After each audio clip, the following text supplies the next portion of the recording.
자, 14번 같이 한번 봅시다. 다들 잘 풀어주셨고, A를 보면은 하나는 wonderfully, 하나는 wonderful. 자, wonderfully는 우리가 품사를 뭐라고 얘기하지? 부사라고 얘기하지. 부사, 맞아. 부사고.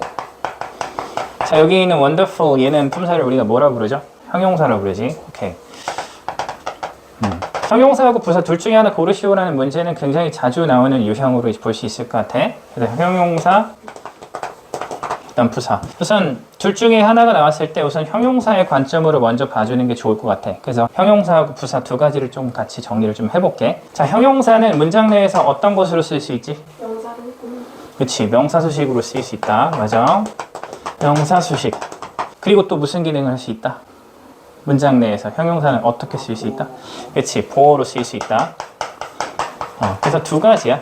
형용사는 명사수식 또는 보어로 쓰인다. 명사수식은 두 가지가 있거든. 어떻게 수식해주지 명사를? 그렇지, 전치수식 할 수도 있고, 어떻게 할 수도 있고, 그렇지, 후치수식 할 수도 있지. 후치수식.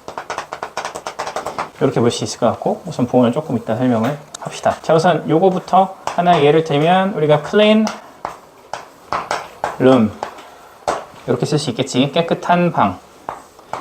형용사가 명사를 그냥 단독으로 깔끔하게 수식하는 상황일 때는 당연히 이런 식으로 전치 수식을 한다. 자, 근데 어떤 경우에 후치 수식을 하지?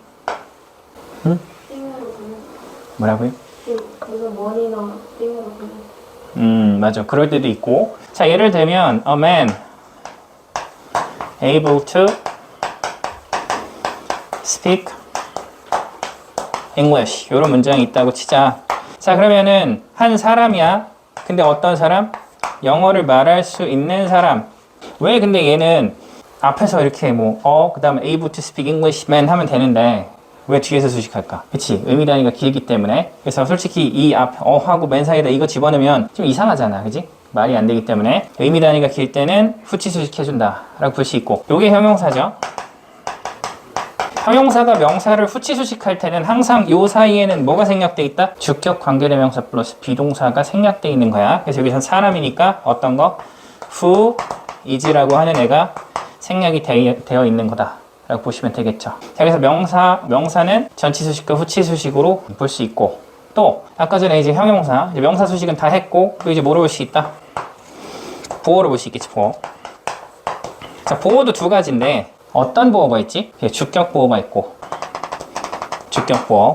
그 다음에 또 보어는 어떤 문장에서 나오지? 오형식에서 나오잖아, 그지? 오형식이니까 무슨 보어? 목적격 보어로 쓰인다, 그지? 목적격 보어. 이렇게 볼 수 있고, he looks happy 이렇게 얘기할 수 있지. 그는 행복해 보인다 라고 볼 수 있고, 여기 있는 얘가 보어로 볼 수 있고, look은 우리가 이형식 감각동사, he는 주어 볼 수 있겠죠. 자, 목적격 보어 여기다 한번 써볼게. he makes me happy 이렇게 얘기할 수 있겠지. 그래서 he가 주어고 make가 동사고 me가 목적어, 그 다음에 happy가 목적격 보어로 볼 수 있겠죠. 잘 보이죠? 이것 때문에 가리지 않지? 자, 근데 중요한 포인트는 뭘까? 여기 목적격 보어에 부사는 들어갈 수 있다 없다? 없다. 보어를 우리가 형용사의 관점으로만 지금 보고 있지만, 보어라고 하는 애는 뭐랑 뭐로 구성되는 거지? 명사와 형용사. 그렇지. 명사하고 형용사로만 구성한다. 명사와 형용사로만 구성한다. 부사는 들어갈 수 있다? 부사는 안 된다라고 볼 수 있겠지. 그래서 어떤 관점으로 먼저 봐주는 게 좋다? 형용사적 관점으로 먼저 접근하고, 형용사가 아닌 것 같아, 보어 자리가 아닌 것 같아, 그러면 어떻게 해석하면서 자연스럽게 부사인지 아닌지 이런 것들을 보면 된다. 자, 그래서 형용사 관점 한번 정리해봤고, 이런 식으로 부사 아니면 형용사 둘 중에 하나 고르는 문제든지, 아니면 부사의 위치에 밑줄, 아니면 형용사 위치에 밑줄, 그럼 똑같은 접근을 취하면 되는 거야. 자, 그럼 부사로 한번 가봅시다. 부사는 우리가 보통 뭐뭐 하게 라는 의미로 많이 쓰이지, 보통 일반적으로 부사가 어떤 모양이지? 형용사에다가 ly를 붙여서 뭐뭐 하게 라는 의미로 많이 쓰이지. 명사 플러스 ly는 뭐야? friendly 같은 애들. 그치? 명사 플러스 ly는 형용사야. 그래서 무조건 ly라고 해서 끝이, 이게 무조건 부사는 아니다 라고 하는 점도 같이 기억해줘야 돼. friendly 하면 친근한이잖아, 그지? 친구에다가 ly를 붙인 거니까 명사에다가. 부사는 문장 내에서 어떻게 쓰이지? 못 빼고 다수식? 명사 빼고. 그치? 명사 외에 모든 품사를 다수식한다. 이렇게 기억해주세요. 명사 외에, 그러니까 명사는 수식을 못하고 명사 외에 모든 품사 품사 수식 이렇게 보시면 되겠죠. 자, 그럼 이 모든 품사에는 뭐가 있을까? 여기다 적어볼게. 동사가 있고 그 다음에 부사가 있고. 그러니까 부사가 부사를 수식할 수 있다는 얘기야. very high 하면 어떤 뜻이야? 아주 높게 이렇게 쓸 수 있잖아, 그지? 그 다음에 형용사 수식해 줄 수 있고 또 문장을 수식해 줄 수 있고 문장 actually 이런 표현 있잖아. actually he stole 뭐 이런 식으로. 그 다음에 우리가 투부정사가 있지. 투부정사. 자, 그 다음에 동명사 ing 요거 수식해 줄 수 있고 또 뭐가 있다? 분사는 우리가 ing pp 이렇게 볼 수 있겠죠. 분사 ing pp는 뭐냐면 형용사, 동사를 형용사로 쓰는 거야. 그래서 예를 들어서 crying baby 같은 거, 우는 아기 그렇게 볼 수 있고, pp는 우리가 broken window, 그러니까 break라고 하는 표현을 그러니까 우리가 pp 형태로 쓰면 broken이 되고 이거 자체가 형용사가 되는 거란 말이야. broken window. 그래서 이런 애들도 이제 부사가 당연히 수식을 해줄 수 있다. 근데 뭐는 안 되고 명사는 당연히 안 되는 거고. 무슨 말인지 알겠죠? 그렇게 부사의 특성들을 우리가 기억하면서 해석하면서 부사가 나왔을 때 한번 얘는 지금 어떻게 쓰였는지를 한 번씩 우리가 생각해보면서 분석해보면 이런 부분들도 우리가 조금 더 잘 내재화할 수 있을 것 같다라는 생각이 듭니다. 자, 그래서 두 가지에 대해서 같이 한번 알아봤고, 자, 그래서 문장으로 가서 지금 여기에서는 어떤 형태로 쓰인 건지 이런 것들을 확인할 필요가 있겠지. 자, 그래서 빈센트 반 고, a famous Dutch artist. 반 고흐야 동격이죠. 명사가 서로 같을 때는 나열할 수 있어. 컴마를 같이 붙일 수도 있고, 친절할 때는 이렇게 컴마를 주죠. 근데 친절하지 않은, 그냥 빨리 쓰고 싶을 때는 컴마를 빼. 그래서 명사를 나열시킬 수 있을 때는 언제? 서로 같은 대상일 때. 그럴 때 얘가 형용사가 돼. 뒤에 있는 게 빈센트 반 고흐야. 근데 유명한 네덜란드의 예술가인 빈센트 반 고흐, 요 사람이 페인트 그렸습니다. Some of his most 몇몇이지. 그의 가장, 여기 보니까 페인팅이네. 훌륭한 우선 그림이란 말이야. 그림. 여기 이제 명사지. in 아르이라고 하는 곳은 in 똑같은 거야.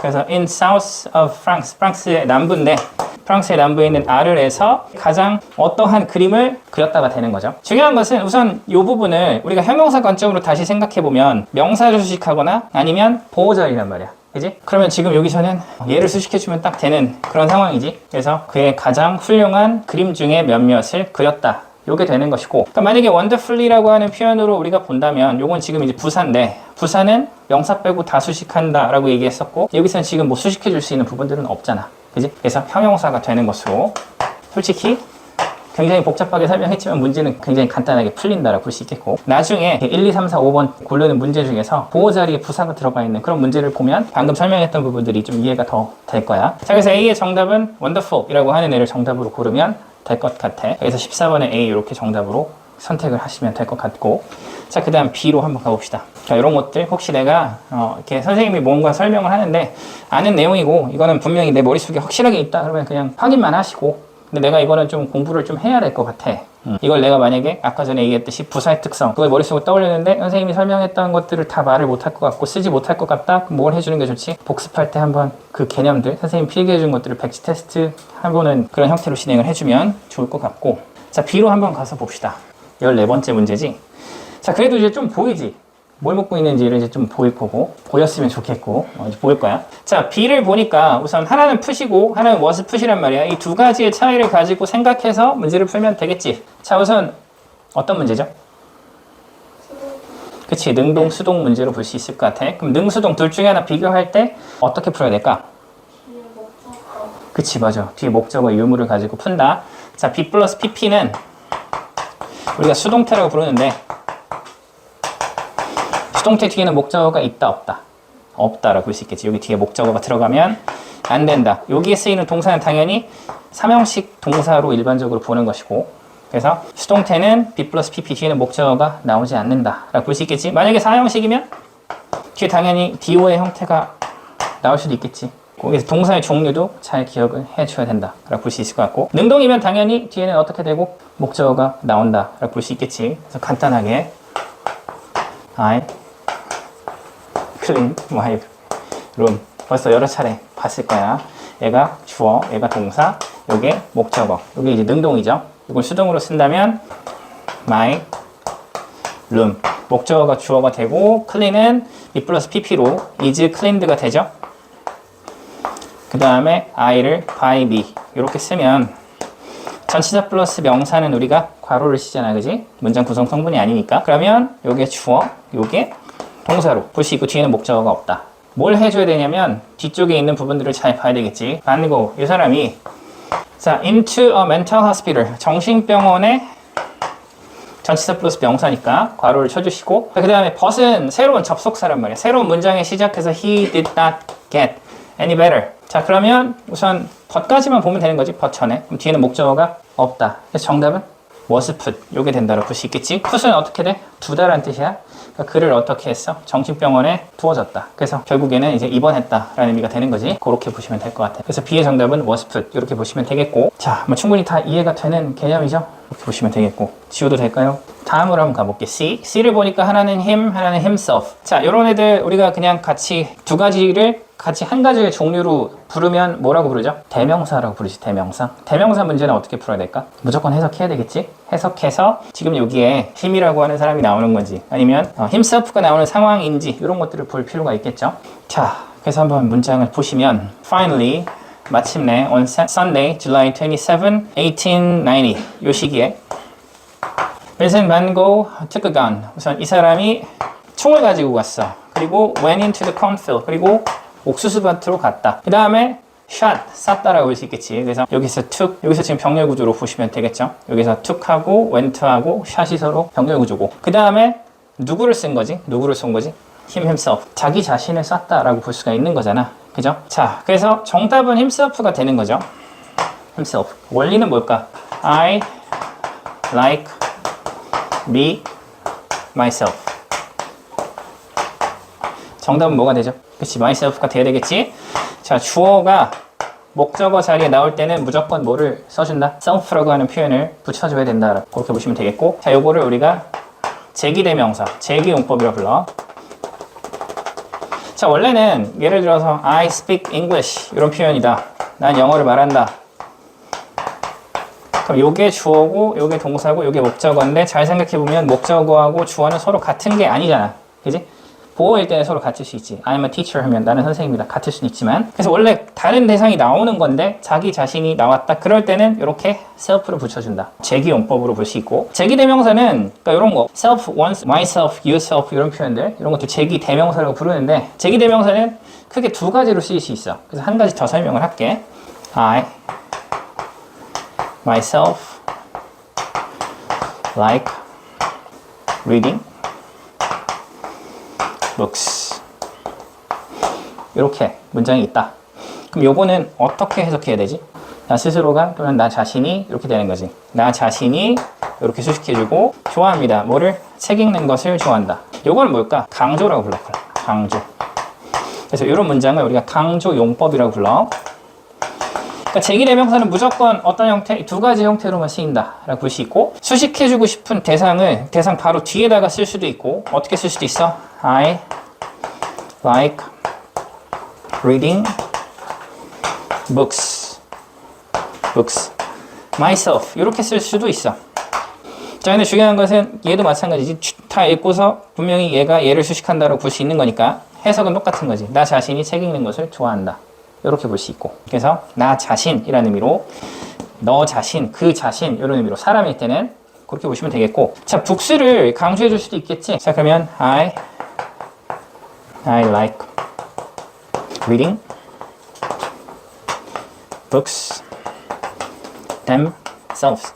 이렇게 얘기할 수도 있겠지. 자, 그럼 나는 책 읽는 것을 좋아한다. 근데 정확하게 이건 어떻게? 책 자체 라는 의미가 되는 거지. 책 자체를 읽는 것을 좋아한다. 그래서 이게 사물일 때는 의미가 조금 달라진다라고 볼 수가 있겠지. 자, 제기용법하고 강조용법을 구분하는 방식은 지웠을 때 완벽한 문장이면 강조, 지웠을 때 뭐가 조금 하나 부족하다 그러면 제기용법. 그렇게 보시면 될 것 같아. 여기 아마 중학교에서도 내신으로 하나 다루고 있는 하나의 문법으로 볼 수가 있을 거야. 그래서 지금 잘 준비해 놓으면 나중에 우리가 내신 준비할 때도 충분히 잘 활용이 가능할 것 같다라고 볼 수 있을 것 같아요. 자, 그래서 C의 정답은 다시 한번 보면 반 고흐가 총을 가지고 옥수수밭에 가서 자기 자신에게 쐈다라는 얘기를 하는 거니까 주어가 목적어 자리에 나와서 제기용법으로 himself가 된다라고 볼 수 있겠지. 자, 그렇게 해서 정답은 우리가 몇 번으로 확인할 수 있다? 다들 잘 풀었어. 3번으로 보시면 될 것 같습니다. 14번 이렇게 정리하시고 15번으로 한번 가서 문제를 또 풀어보도록 하겠습니다.